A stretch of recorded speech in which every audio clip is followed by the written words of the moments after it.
公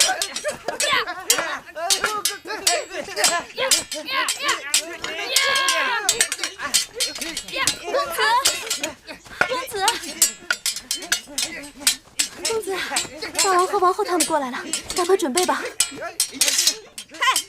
你们都听我的率领，各回自家的阵营。咦，我的那个小木球呢？快给我找木球去！公子，木球在这儿呢。公子，木球。你们持黑旗的为一方，你们都听明白了吗？明白。大声点儿！明白。当儿他们这是在做什么？持红旗的为一方。这些日子，当儿在甘大夫和处理子的调教下，悉心学习军务，日日在这儿和这些小内侍们演练兵法。华儿和焕儿，他们在疆场杀敌，当儿他们在后花园练兵。好，我们大秦后继有人。恭喜大王！童儿，你和当儿年龄相仿，为何不跟当儿一起玩耍？当弟弟力大膀粗，娘亲说如果跟他玩，启禀大王，童儿自小体弱多病，臣妾是担心他出事会伤着筋骨。男儿应该多经风雨，多见世面，凡常是爱子心切，寡人理会。但是过于呵护，总是不妥。是，都是臣妾的错，臣妾记下了。择日不如撞日，今日众人恰好都在，王后不如让当儿带人演练一下，好让寡人同爱妃们高兴高兴。臣妾遵命。珍珠，是。公子，大王和王后要你开始演练。你们转过来！当儿，这是什么兵法？为了公平，当儿他们以木球来定夺开局方。木球由当儿从坡上扔下，滚到哪一方，哪一方就为攻方，而另一方为守方。这种玩法倒是有趣。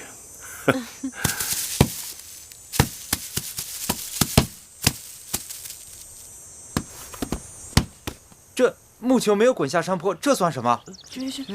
什么都不算吧？这个。这是怎么回事啊？那就重来一次吗？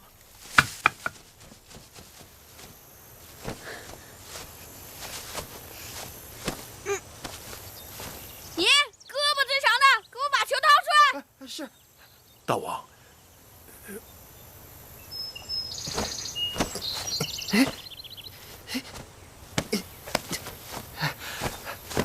公子够不到啊！废物！说点事儿你都做不到，给我滚开！哎，你过来！当儿身上戾气太重。你们都给我过来！用劲把它挖出来，快点！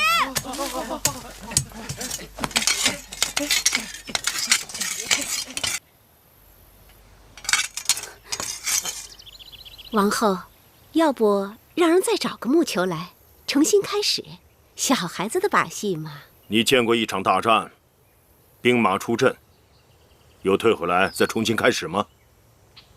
你们这帮蠢货，连个风球都掏不出来，笨蛋，废物！废物！好，一群废物！笨蛋！笨蛋！笨蛋！笨蛋！魏夫人，你为何忍俊不止？王后刚才不是说要在这山坡下面挖一个池塘吗？臣妾以为不用费这个事儿了。公子当在那儿多挖些时日，池塘不就挖妥了吗？笨蛋！笨蛋！一群废物，杀了你们！让一让，笨蛋！废物！让一让。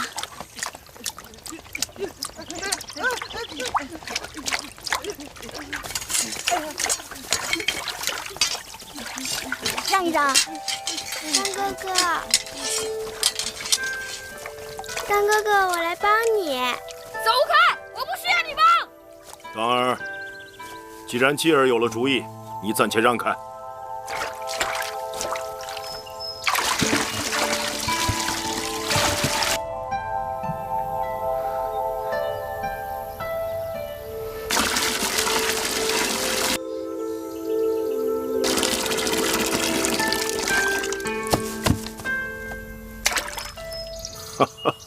蛋哥哥，木球。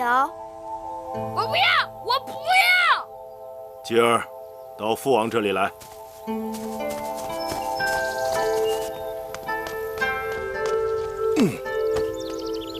继儿告诉父王，你这个用水取球的主意是谁教给你的？是继儿自己想的。继儿这小小年纪，要是没有人教他，他哪里想得出来这么好的主意啊？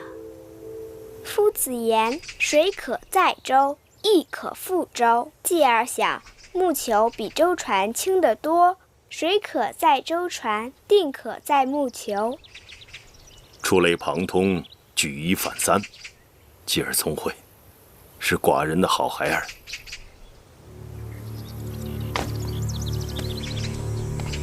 芈月，你这个当娘亲的，教孩儿教得很好。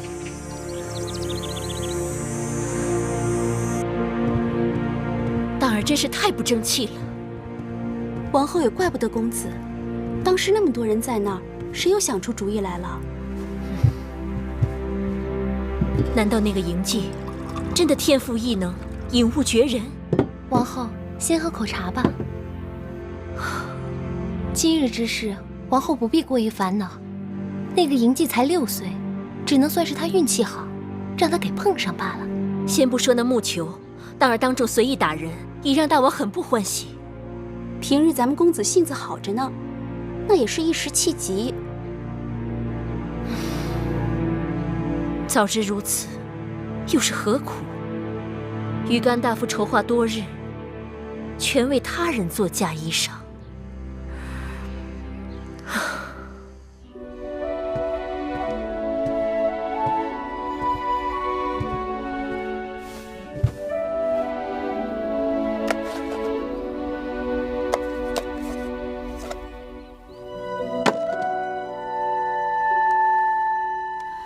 昨日继儿告诉我，他师傅教过他玉鞭歌了。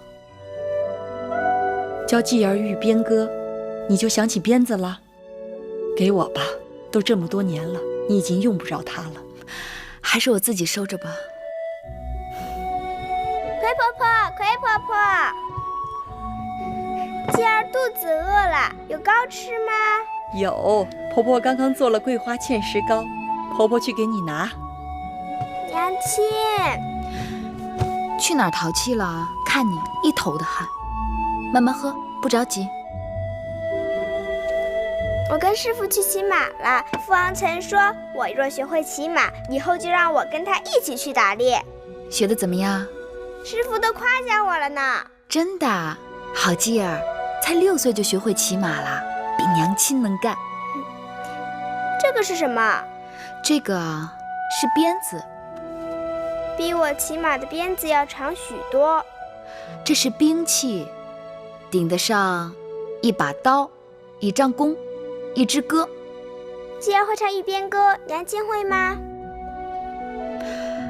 白马金佩银鞍玉鞭。是娘亲的师傅教娘亲的吗？不是，是另外一个人教娘亲的。我听葵婆婆讲，娘亲用鞭子是天下第一，无人能比，连父王都要让你3分。葵婆婆言过其实了。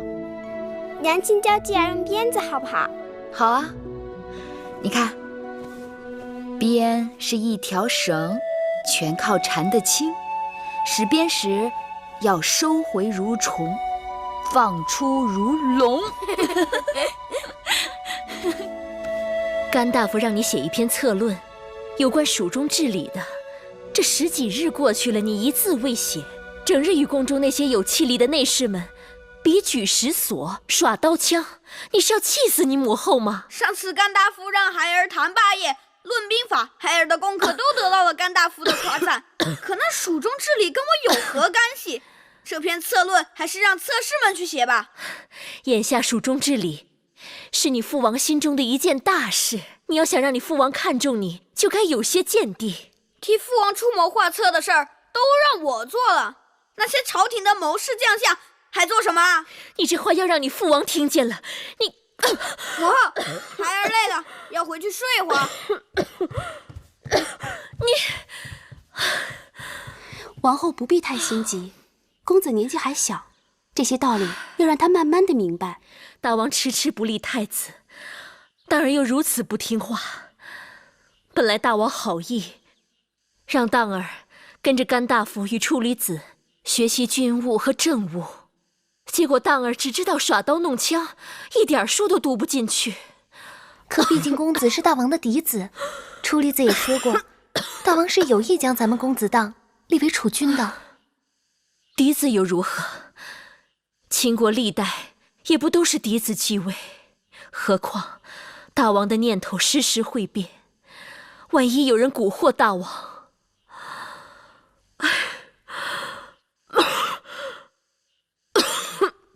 王后又头痛了，我去请太医。去把那女医治找来，或许她能有法子。是。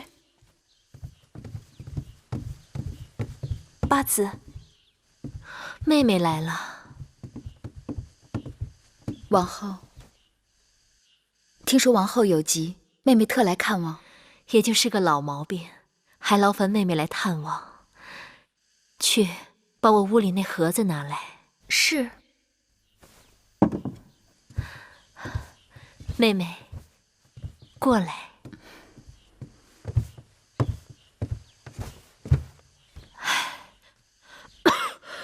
姐姐，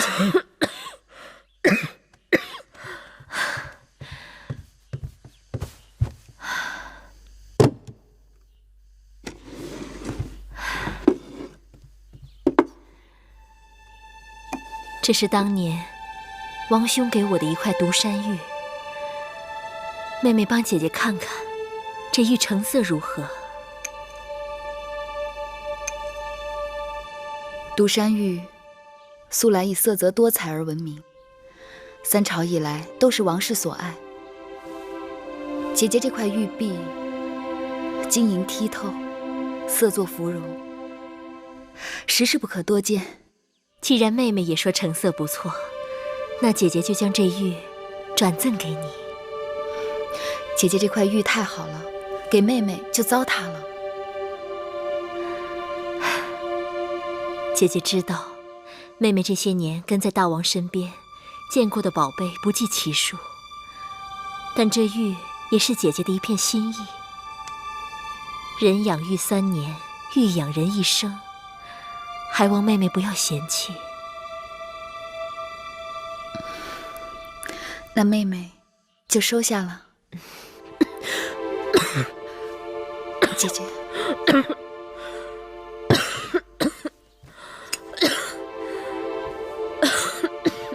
姐姐咳嗽得如此厉害，我听说姐姐头痛。头痛是天底下最治不好的病，若寻不到起因，就很难除根。妹妹猜疑，姐姐的头痛或许与那咳嗽有关。这是一小坛子牙蜜，产于五都山谷的峻峭悬崖上，人人都言它可治疗风湿关节痛，却不知它对咳嗽有奇效。姐姐不妨试试。难得妹妹如此体贴，姐姐领情了。还有一事，姐姐一直牵挂于心。芈月妹妹尽心尽力服侍大王这些年，可却一直在八子的位分上，真是太委屈你了。姐姐原本打算等景氏生产后，让你与景氏一起提位分，谁知那景氏的孩子却没保住，只好搁置了。姐姐一直也犹疑，大王有10几个公子公主，还有嫔妃若干，个个都不是好相与的。姐姐不用说了，妹妹不在意位分之事。既然让姐姐为难，那我们何必又要去自寻烦恼？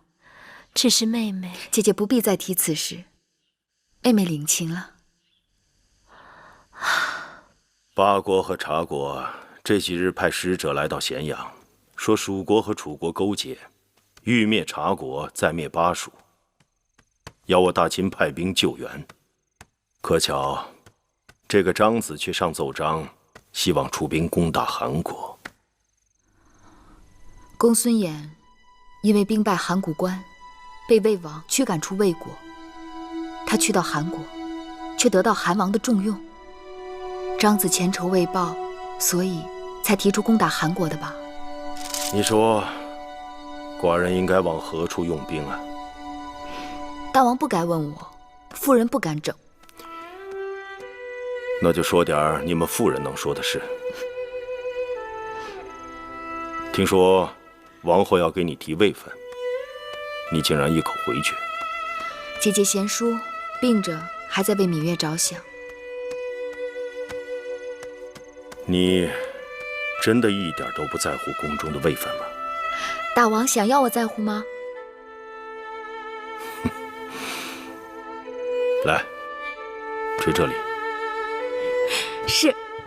用力一点啊！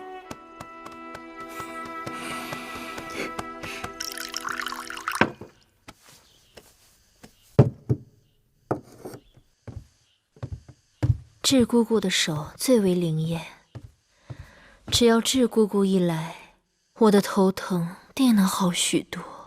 王后是用心太过，若能释掉心头重负，头疼该会不治而愈。一会儿奴婢给你开一种内服外敷的药，或许暂且可减缓王后的痛楚。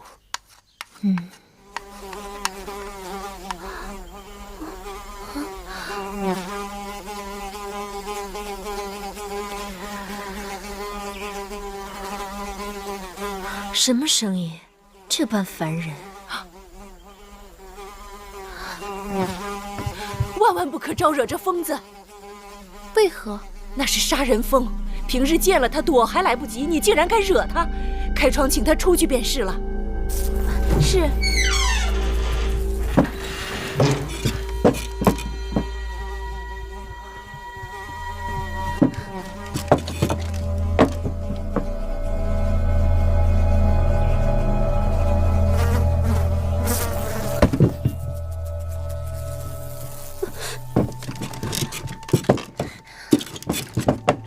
这是在说笑吧？这么小小的一只疯子，如何杀人？奴婢怎敢在王后处打诳语？这种长在山谷里的杀人疯，原本是不多见的，宫里的人恐怕从来都没有听说过。但奴婢在楚国亲眼见过，被惹怒的杀人疯，无论人处，遇上便追杀，成群的杀人疯眨眼可杀死一头大水牛。难道被他蛰了？就无药可救。奴婢有个堂兄，就是招惹了杀人疯，被蛰后医治无效，过世的。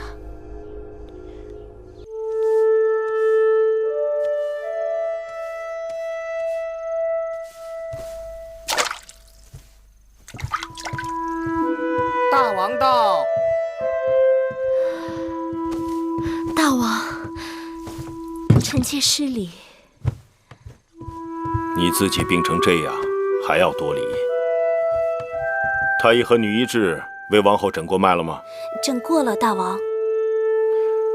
看来他们不够用心，要不，王后怎么不见好呢？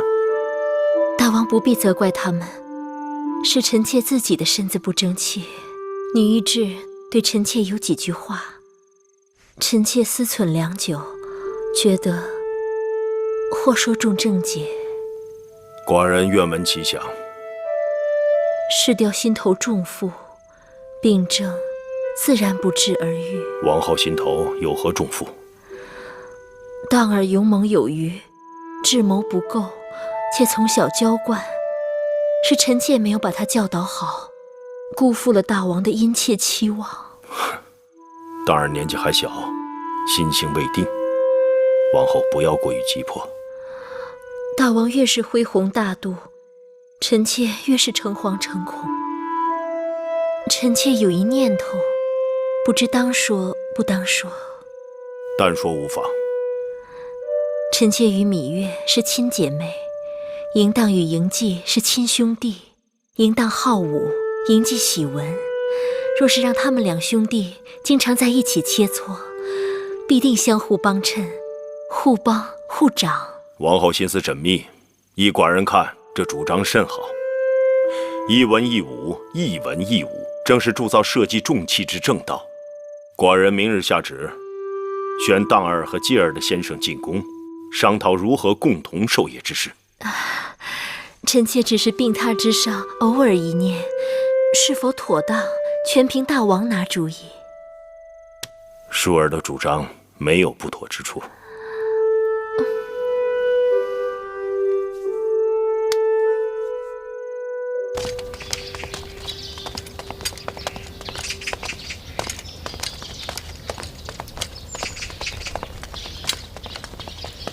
王叔、甘大夫安好。二位公子安好。公子荡、公子季安好。哎，公子季，你手里捧的是什么呀？众臣为公函还是公署之事相持不下，父王令众人各上书表叙述。这么说，大王是要二位公子拿着他们的书表叙述去学习？正是。二位公子慢走。王叔、甘大夫继而告辞。好，走好啊。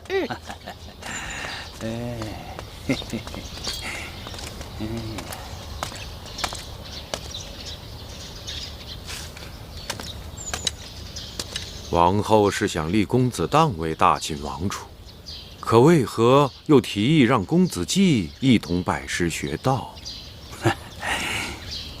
楚离子是怕公子季天赋异禀，再有芈月助阵，把公子荡比了下去。你我调教公子荡数年，让一个6、7岁的小儿比下去，总是丢人。楚离子不用多虑，这宫里人们要提起此事，就说公子季是公子荡的小伴读。伴读？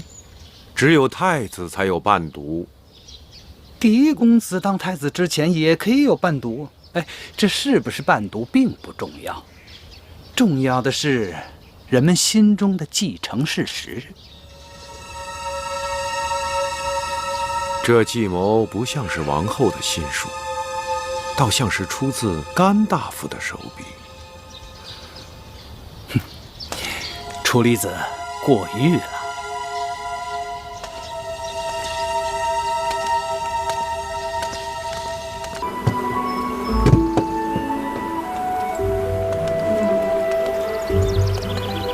见过夫人。哎，这些都是蜂巢吗？是夫人。哦，宫里曾经也有人养蜂，但这样的蜂巢还真不多见。这些蜂巢都是宝贝，是大王命人千辛万苦从蜀地移来的。再好的蜂子，也还是蜂子嘛，为何就成了宝物啊？奴才听说王后久咳引起了头痛病，后来吃了五都山的一小瓮牙蜜，病情立刻就好了许多。王后自此心里就总念着那牙蜜。大王得知，专门派人去了蜀地，费了不少功夫，才将这蜂巢移回到宫里。好了，你去忙吧。是。还记得吗？那五都山的牙蜜，还是你托人带给我的。如今有了这些蜂巢，王后想要那牙蜜，就唾手可得了。大王对王后还真是体贴啊。我若是告诉你，这些蜂巢是我请求大王派人去蜀地弄来的，你可相信？姐姐为何要为王后煞费苦心啊？这2年，看着继儿渐渐长大，我总会想起在楚国的那些日子，想起楚国的人和事。那时候我跟他……姐姐提起的那个人，是楚国的公主，不是秦国的王后。如今，王后已经与你有了隔膜吧？我可是听到了一些从她宫里传出来的难听话。宫里人背后传话，不可都信。何况眼下，王后对我和继儿真的很好。她还提议大王让继儿和公子荡一起拜师学道，还常常在大王面前进言，说继儿天赋过人。那是妖买人心，你就不能往好处想？这已经是最好了。你不知道，外面都在说继儿在给淫荡做伴读。伴读就伴读，有什么不好的？我不喜欢。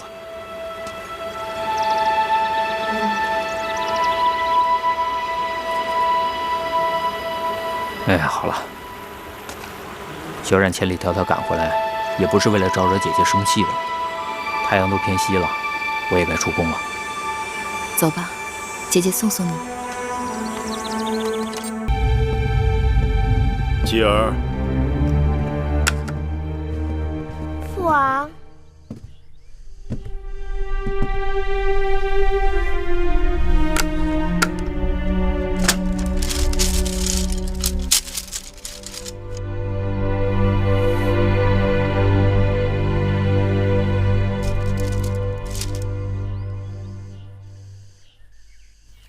你王兄呢？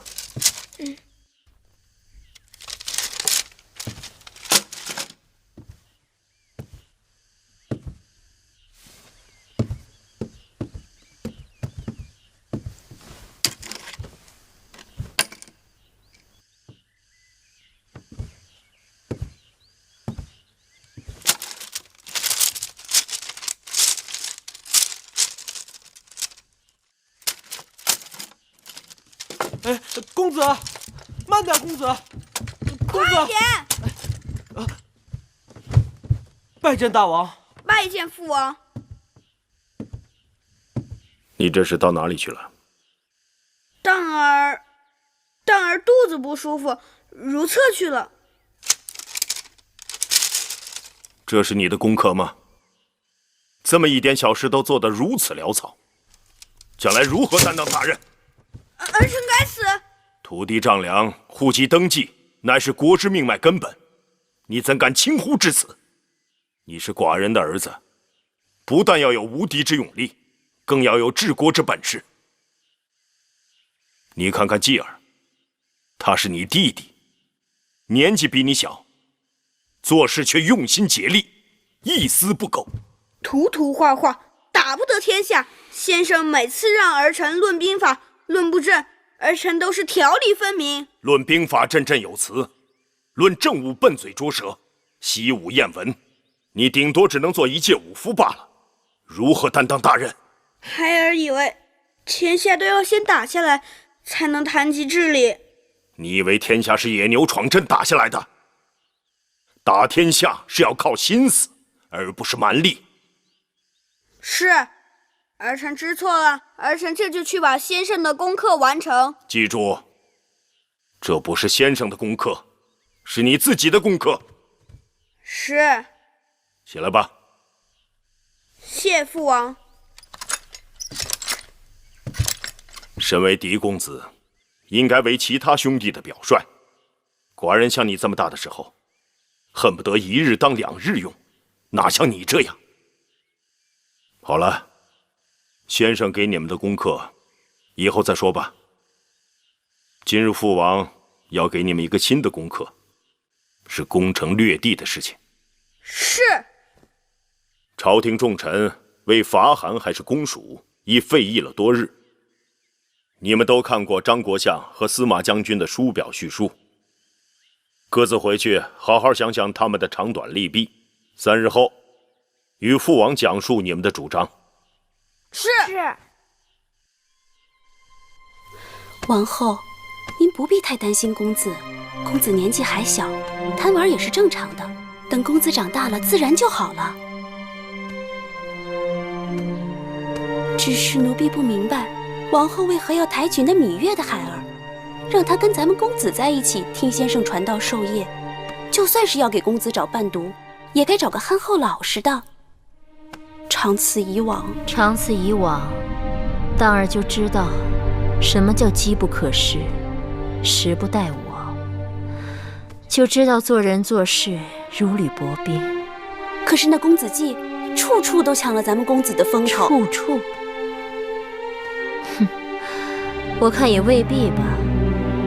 要真让他谈兵论将，他铁定会输给荡儿的。母后回来了。荡儿，怎么了？怎么愁眉不展啊？你这小脸蹭的什么？父王今日给我们出了题目，让我和公子季论述伐韩公蜀的优劣。若论寻章摘句，那公子季说不定能抢个头彩。可论攻城略地，是荡儿的擅长啊。话是这么说，但又不是真的带兵打仗，纸上谈兵，就连满朝文武都各说各的，孩儿怎能有十足的把握？你去请教你王叔和甘大夫，他们定能给你指点。对啊。哎，慢点儿！我不睡，我不睡。季儿该睡觉了。是啊，我不睡。哎呀，好了好了，季儿，娘亲，这么晚了，怎么还不睡啊？季儿今日提出要跟我们辩韩与蜀，说若辩不赢他今日便不睡了。我们三人说，夏日莲花冬将雪，韩有韩的好处，蜀有蜀的悠长，用不着辩。他竟跟我们生气了。娘亲，季儿要跟婆婆他们辩韩与蜀，不是韩与蜀，是韩与蜀。哦，娘亲知道了。季儿是想辩秦国眼下是该攻韩还是伐蜀，对吗？这是父王留给我和荡哥哥的功课。继而不该为难婆婆他们，若要辩，该找侧室们去辩。娘亲明日带你去四方馆，好吗？好，太好了。今日晚了，继儿该睡了。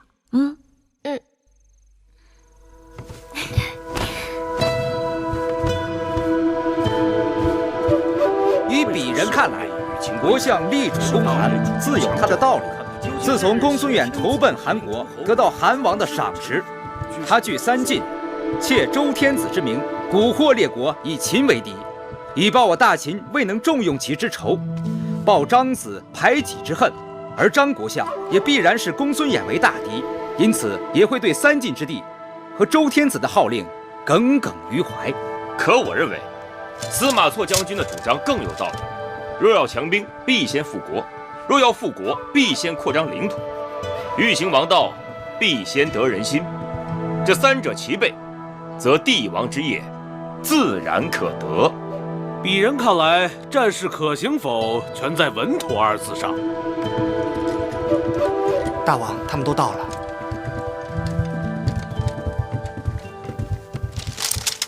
拜见大王。免礼。朝会上，众臣为了攻韩还是伐蜀，已争论了多日。今日寡人请你们来，是想让你们跟着看点新鲜的玩意儿。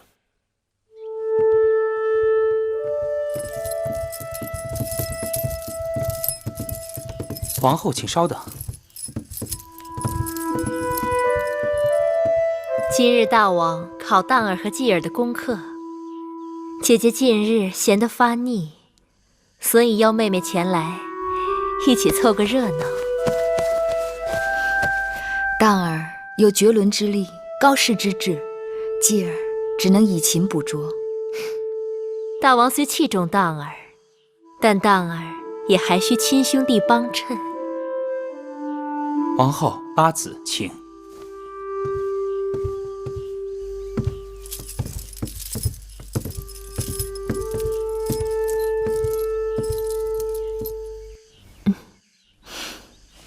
列国兴霸，我秦国若能挟休于之战的余威攻韩国，韩国必没有余力和我们作对，占三川天险，挟天子以令诸侯，世人都可以看出此举措有利于秦国的百年大计。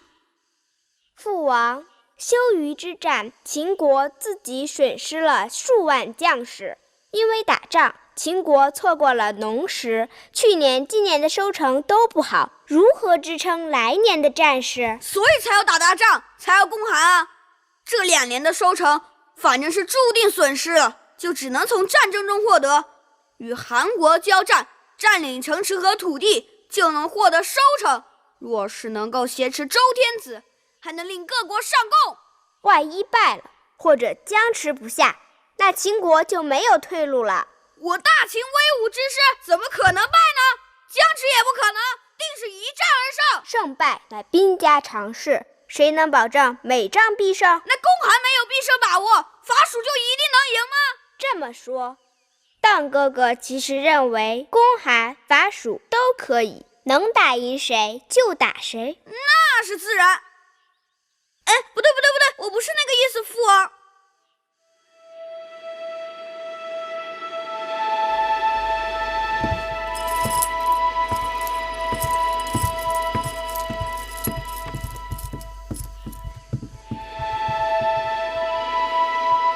这么说，咱们公子和嬴稷变成了平手？谁知道是不是平手？你问母后和珍珠吧。那是咱们公子谦虚，变成平手，还不是为了给那嬴稷留点面子？这韩蜀之争，朝廷重臣都说不出个所以然来，变成平手就已经很好了。甘大夫说，公韩伐蜀难说对错，让你跟随张仪的说法，是因为张仪善变，又有大王的赏识，一定没错。可你怎么说着说着就跟着嬴稷的说法走了？既然各有千秋，难说对错，那跟谁走还不一样？那你自己可有见地？我有什么见地？你们要我怎样我就怎样。好了，你也累了，去歇歇吧。这事还没有完，父王要我们过2日去四方馆。四方馆？那地方平日可是乱得很，大王怎会让你去那儿？四方馆近日开了新的赌局，侧室们都在下注，赌的是父王到底是攻韩还是攻蜀。父王要荡儿和公子季也去下注。大王大概是想试一试公子的运气。大王此举必有深意。不就是个竹签吗？荡儿，那小小竹签，你可千万不要轻易投出去。早投晚投，反正都要投出去，万万不可。那怎么办？我不能总在手里攥着吧？我寻思，朝堂上反对公蜀的人多，侧室们应该也是如此。最周全的办法只有一个，你先在边上细细看看别人投的是哪种签，跟着大多数人投，该是赢率高一些。孩儿知道了。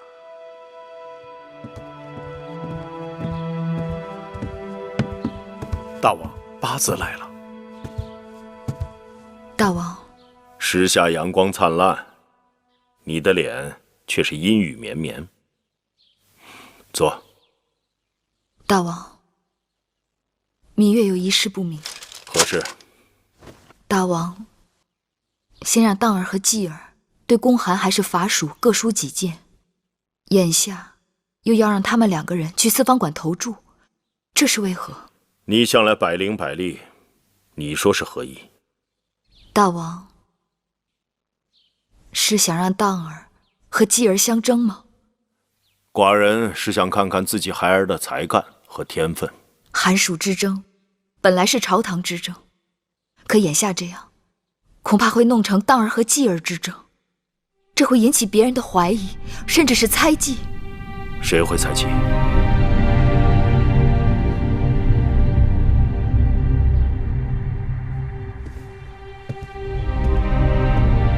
都下去吧。说吧，谁会猜忌？我怕会引起王后的猜忌。荡儿和继儿都是寡人的孩儿，就算他们相争，又有何不妥？况且王后也不至于心胸如此狭窄吧？大王，荡儿是嫡公子，大王和王后都指望有一日立他为储君，继承秦国大业。是又如何？大争之势，互争熊长，犹存劣败。无论别人怎么争，都不要拿继儿去相争。再好的刀，也是磨出来的。大王，可我不想让继儿当刀，只想他做磨刀石。芈月，寡人宠你，但你也该知分寸。求大王放继儿一马。继儿不单只是你的孩儿，也是寡人的血脉。大王，你回去吧。以后吴轩，成明殿就不要来了。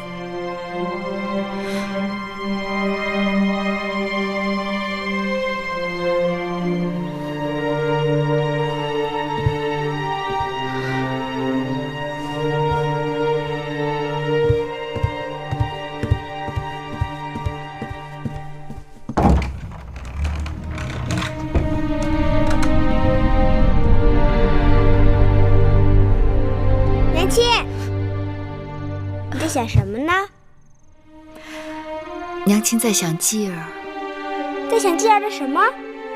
在想继儿的将来，想继儿会成为一个什么样的人。继儿知道自己将来会成为一个什么样的人。像娘亲一样的人。继儿为何不说要成为父王那样的人？你父王可是大英雄。先做像娘亲一样的好人，再做像父王那样的大英雄。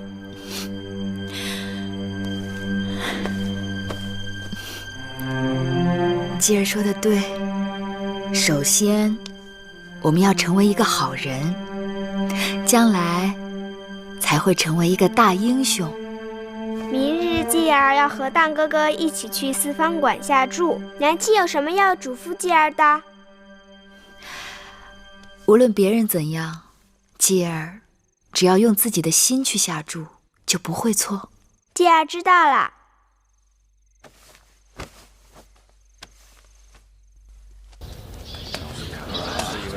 在下赞同张相蜀道崎岖艰难，攻占巴蜀，兴师动众，得不偿失。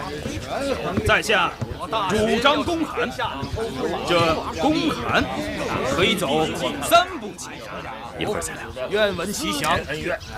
这第一步就是亲善卫哟，雍公子，张相今日好清闲呐！当清闲时则清闲啊！张相心系公函大事，到这四方馆来，难道也是来下注的？我是来看别人下注的。何人下注能让张相如此挂心？一会儿你就知道了。破旗交出象征王权的9鼎武器。张相觉得大王究竟何时才能决断公函还是法属？而挟天子以令诸侯，快了，快了！你如何算得快？我蜀地偏远，劳师乏众，不足以成威名。我会掐算。得厚利，而创建王业的关键之地在三川。我要等的人来了。巴蜀离成功之业太远，不宜适用。来，公函，法属自取其辱，公函得不偿失。远交近攻，乃用兵之道。公函必定要成为我大秦国策，当然是要公函了。挟持天子，乃是犯天下之大不为也。二位公子，等一会儿啊。就秦国而言，眼下并不具备号令诸侯的实力，是不是？法属，哼，3家分晋，田氏代齐，天下早已经礼崩乐坏，周天子还算个屁！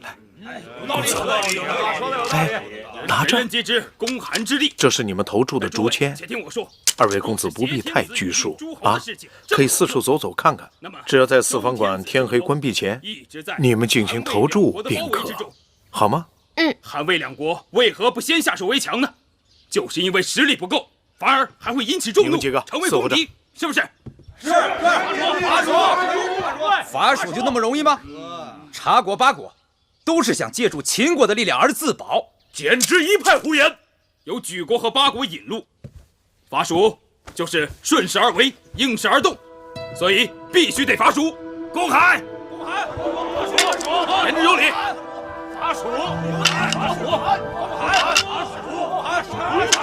是公函还是伐蜀？这要权衡两者之间的利弊。一定要伐蜀！孙子自取其辱，多算胜，少算不胜。在下看张相吉言公函。公函的有多少个了？公函的有13个。伐蜀的呢？伐蜀的只有5人。那么，如何才能在这12字上都得到更多的好处？老伯，既为大秦谋得实力。你认识老伯吗？当然认识。好记性啊！老伯是你娘亲的挚友。公子等一下。那么司马错将你看看，主张伐蜀，实质也是从3处着想，来阐述如何成就密豆大秦王业。公子喜欢吗？那咱们俩找个地儿吃去。好，走，慢点，慢点。而景帝久战民贫，尚不具备即刻一统天下。哎，手伸出来。增强国力，这2者蜀有节，纣之乱，一攻一伐，用兵不伤众，取其地可广域富民。道义上，你看这里是不是很热闹？伐蜀！一定要伐蜀！他们好有趣，像树上的鸟，每日从天明吵到天黑，下一日再来接着吵。这里的人就像流水一样，得志了就出去做事，不得志了就留在这里。你看叽叽喳喳的吵嘴。那老伯是得志的还是不得志的？那公子既然在这里遇见老伯，可见老伯是不得志的。老伯大器晚成。大器还晚成，哈哈哈哈！那老伯就借公子其言啊，你看老伯盼得志，头发都盼白了。眼下有个机会，不过要看公子肯不肯帮老伯了。你是来投注的吧？那你想好了没有？是要公函还是伐蜀啊？没有。蛊惑列国，以秦为敌。公子若是投注于公函，必会形成那老伯就有可能得志。大患。鄙人看来，哎，怎么了？这蜜豆坏了，继而不吃了。坏了？重用其之仇，保张没坏啊。之恨。张国相好啊，你是不想说了，拿蜜豆来做托词，对不对？吃了老伯的蜜豆，就不能用自己的心去下注了，不值。诸位争来争去，好，说得好，你果然是你娘亲的孩儿。吴两国一贯善变，是否愿意与秦国为友？是否能够出兵？又一个，14个了。还是疑问。尤其是张相公函的令诸侯，那些诸侯国是否臣服，很难说呀。你们2人今日到四方馆投注，都投了哪一边？儿臣投的是公函。为何是公函？儿臣在四方馆看到侧室们大多主张公函，而前往投注的人也多将竹签投进公函的箱子里，这说明人心所归，为道与义。继而呢？儿臣投的是伐蜀。为何投伐蜀？因为儿臣看到有太多的侧室们主张公函，而大多数的竹签也投进公函的箱子里。所以你要反其道而行。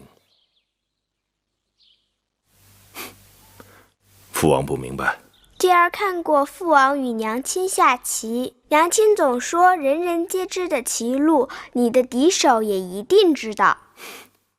继而的意思是，打仗要攻其不备，出其不意。如果人人皆知的路数，反而做不得，因为你的行为都在别人的算计之中了，对吗？你过来。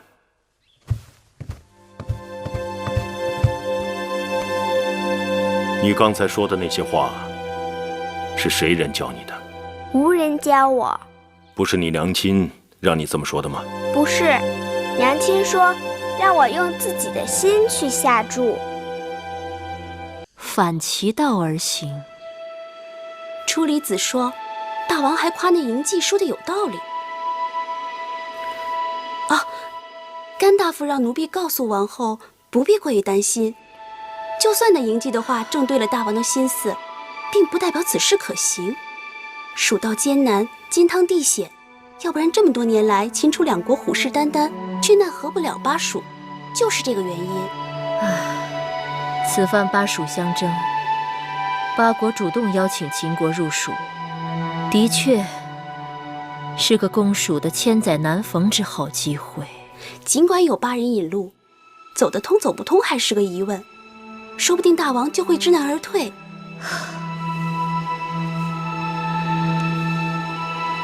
王后，你又头疼了？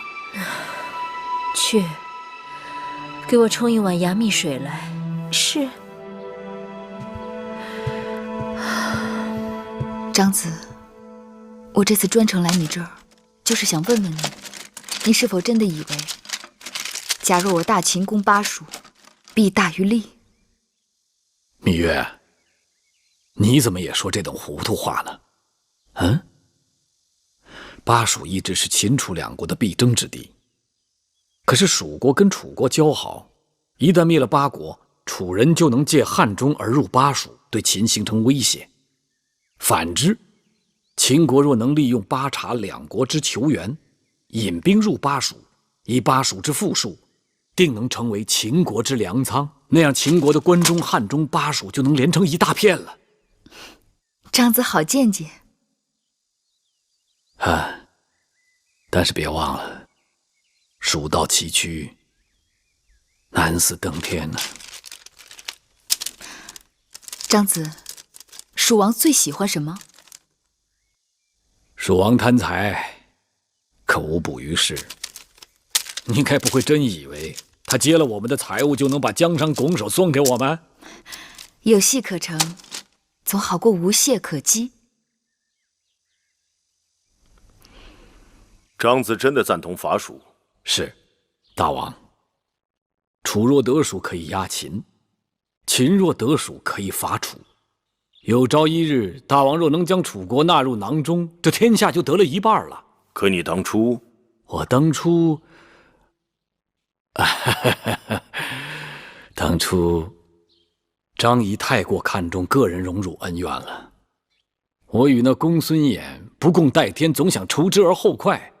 再加上蜀道之艰难，让微臣又找着了一个畏而却步的借口。眼下恩怨仍在，蜀道仍难，长子却变了。张仪私心再重，他也重不过大秦的江山社稷。况且微臣已经找到了将蜀道变得容易的计谋了。何计？老子曾曰：“将欲废之，必固兴之；将欲夺之，必固与之。要得蜀国，大王必先给予之。”给予？给予什么？那蜀王贪财，大王可先给予他财物啊。怎么给予？大王是否听过这样一个故事啊？晋国的智伯欲伐仇尤国，可是仇尤国山高路险，于是智伯就命人铸造了2口大钟，再以广车赠与仇尤国。这仇尤国想将这2口大钟搬运回自己的宗庙，于是只能派人移山填水，专门修建了一条大路。好计，好计！长子不愧为寡人的智囊。把木剑给我叫来。是。大王是否想知道实情啊？有何实情？这骗蜀王如何过蜀道的主意出自张仪，但大王还当酬谢一个人。那是何人？芈八子。是芈八子小以大义，点通了微臣的心智。芈月，说来惭愧啊，张仪身为国相，有时竟然不如大王身边之女子。芈月并非寻常女子，这话寡人早在心头已经说过，可惜他不是男人。大王，唤老奴何事？急宣处理及甘茂、司马错到宣示殿议政。是。丞相。听说前几日芈月和大王闹了口诀，再也不肯去承明殿了。大王心中唯有他一人，他越是不肯去，大王是越割舍不下。哟，唐夫人、魏良人、八子，这几日我和唐夫人为了这池塘的事情绞尽脑汁，实在计穷，才请你出山。这池塘如果开在这儿，傍山依树，小径通幽，十分雅致。可我担心把莲荷种到这儿会枯萎，这可怎么办？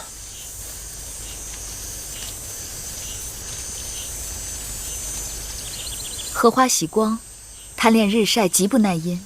池塘开在山背，平时日照时间就短，是难了些。不过，这池塘虽在山背，但这小山走向本来就是东高西低，可将这边的树木伐掉些，让早晨的日光照到池塘，莲荷必可受益。把这边的树木伐掉，岂不显得残缺破败？哎呀，我正为了这山坡景致过于荒凉而发愁呢。不如借机修一条小径盘上山坡，再在山坡上修一处凉亭。这上有凉亭，下有荷塘，还多了一景。太好了，可谓一箭双雕呢。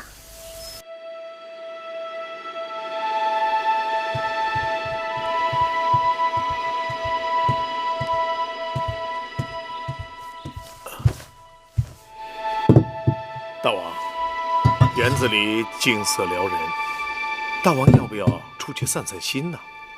不去了，那园子陈年旧景，没什么情趣。魏良人、唐夫人还有芈八子，正商量着凿山开渠、引水建亭呢。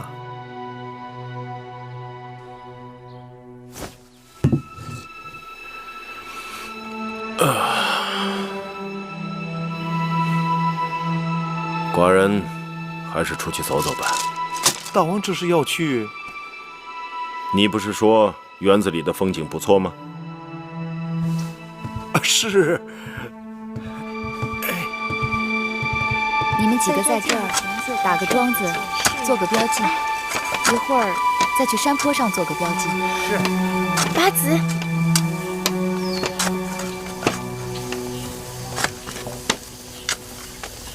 拜见大王。免礼。听说为了这个园子，你们几个用心得很，亲力亲为，不容易啊。臣妾愚钝，不能在国事上为大王分忧，只好做些侍弄木头泥瓦的小事。苦心经营，单丝节律，花的心思都是一样的。大王过誉。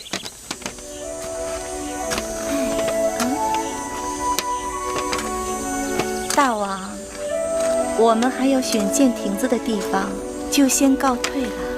好，你们忙你们的吧。哟，大王恕罪，老奴忘了炉子上还正煮着茶呢，去就来。老糊涂。你们几个也都走了吧？是。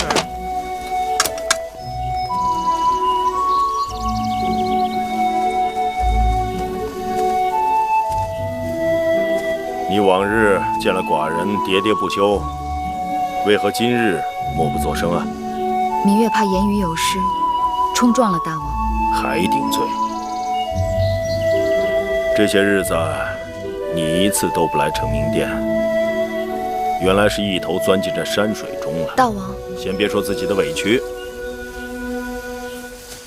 朝中重臣公函伐蜀之争，已经演变成了义气之争，臣子之间因此有了嫌隙，很难再商议下去。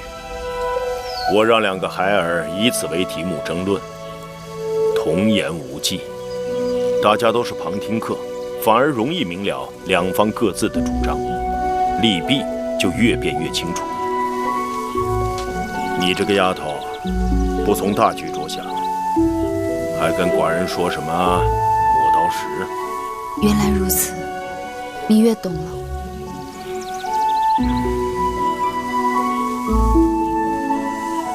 芈月错了，望大王恕罪。看在你帮助张仪的份上，寡人这次就宽恕你了。我下这儿。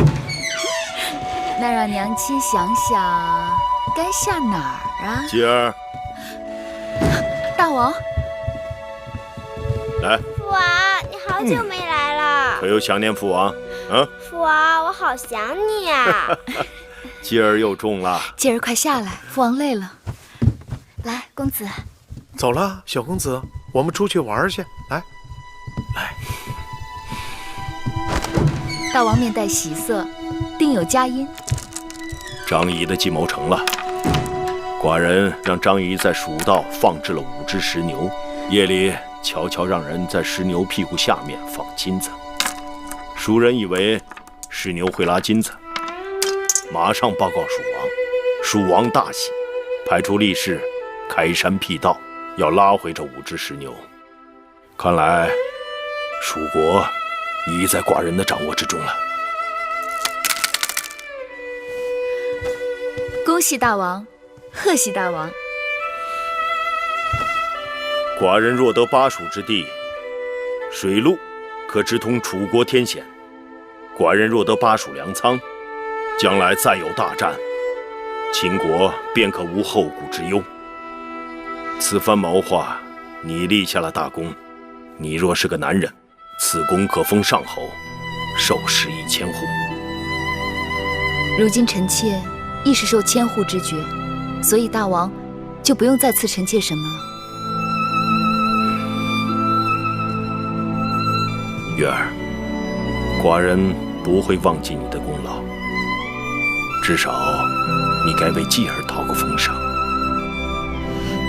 那臣妾暂且记下，等有一日再来向大王讨要，可好？不好，寡人从不赊账。那今晚老伯再背月儿一回。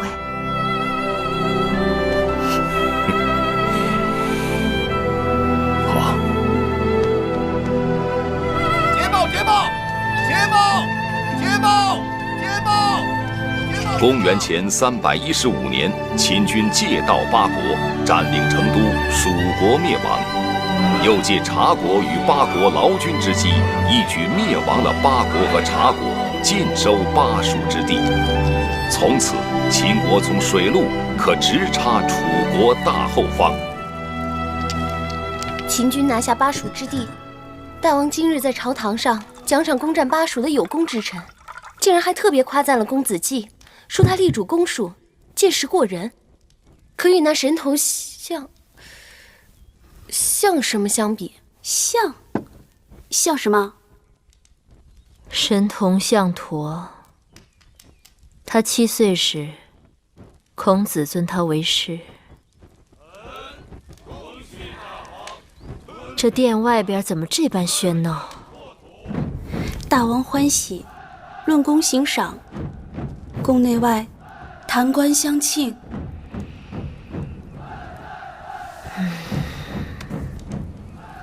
吵得我头疼。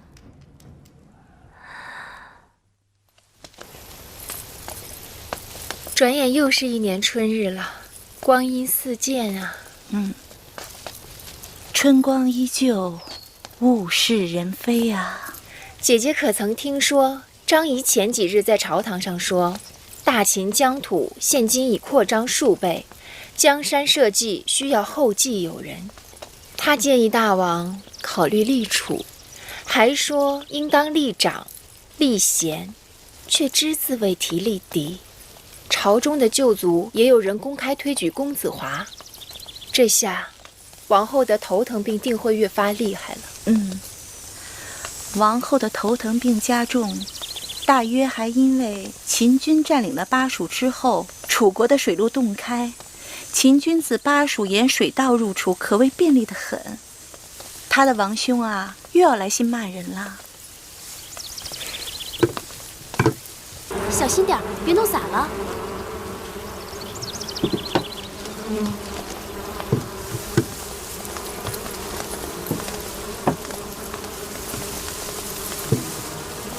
王后，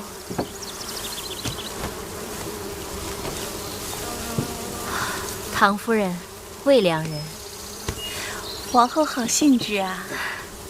过去只知道蜂蜜甘甜，殊不知这一点一滴的蜜糖竟来得如此不易。好在这园子里一年四季花儿朵儿开得到处都是，疯子们也不缺食。王后当心，这些疯子与内侍们相处惯了，熟知了他们的气味，倒也没事。但若是陌生人，他们会毫不客气。唐姐姐，我们也要离远些为好。姐姐放心，我来之前一定是洗干净了胭脂水粉。要真是被这疯子蛰了，的确是件麻烦事。如此，王后以后就不要到这里来了。姐姐们有所不知，我这头疼病一犯起来，半条命都没了。前一年开始喝牙蜜，说是有效，可也时好时坏的。前些日子偶然路过这里，和这些疯子们相处了片刻，头疼竟好了许多。哟，这么说，王后倒与这些疯子有缘分，可不是吗？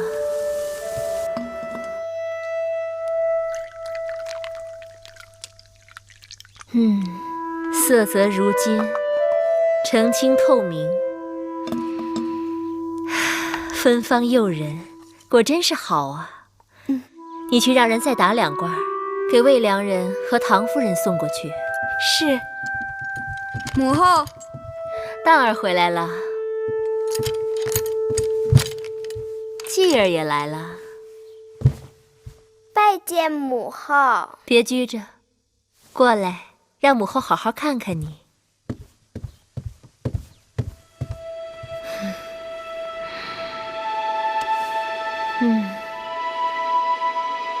多玲珑剔透的小人儿，难怪人见人爱。我让蛋儿把你带过来，是因为母后给你娘亲留了些新鲜的蜜糖，让你带回去。谢谢母后。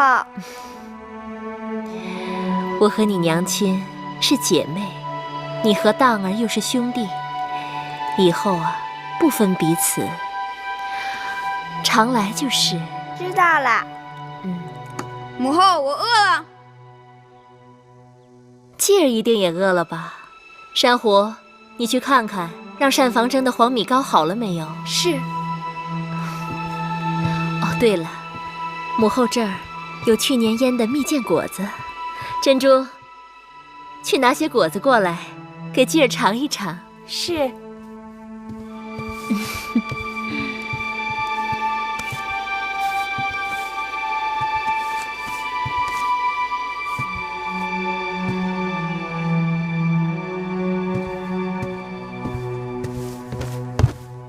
都这个时辰了，继儿怎么还不回来？仙儿慧儿去接了，该是快回来了。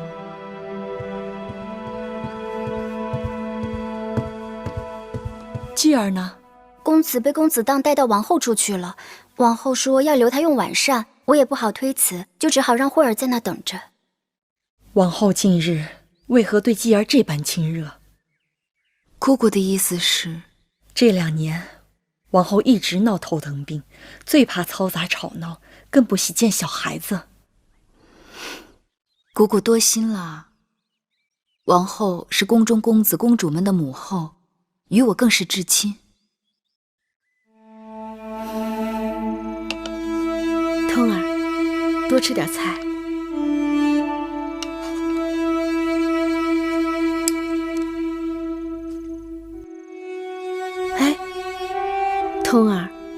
你又去哪里淘气了？怎么把衣服都给弄破了？你也是10多岁的人了，怎么还这样憨皮？娘亲不求别的，只希望你跟着先生好好读书，等有一日宗室分封，娘亲也能跟着你出头。才哥，让你跟着公子的，怎么通儿做事莽撞，你也不劝劝他？夫人不知，是那个公子荡，他总是跟咱们公子过不去，每每见了公子，他都挑衅追打。今日也是因为他，公子才摔了一跤，刮破衣裳的。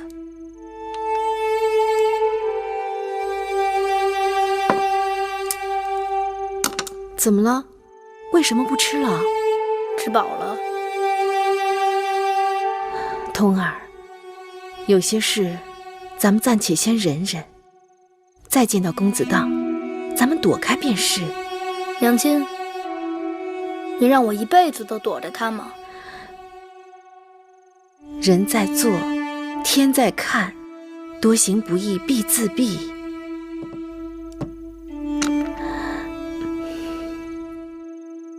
啊，对了，通儿，娘亲前些日子亲自酿了些桂花米酒，今日拿出来一尝，香甜如蜜。才哥，快去给通儿倒一小碗来。是。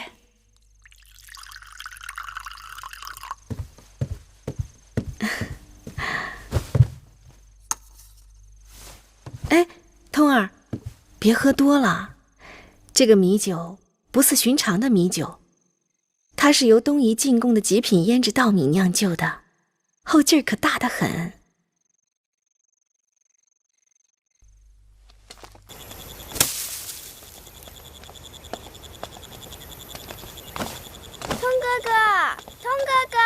公子慢点儿。通哥哥，哎，弟弟，你怎么来了？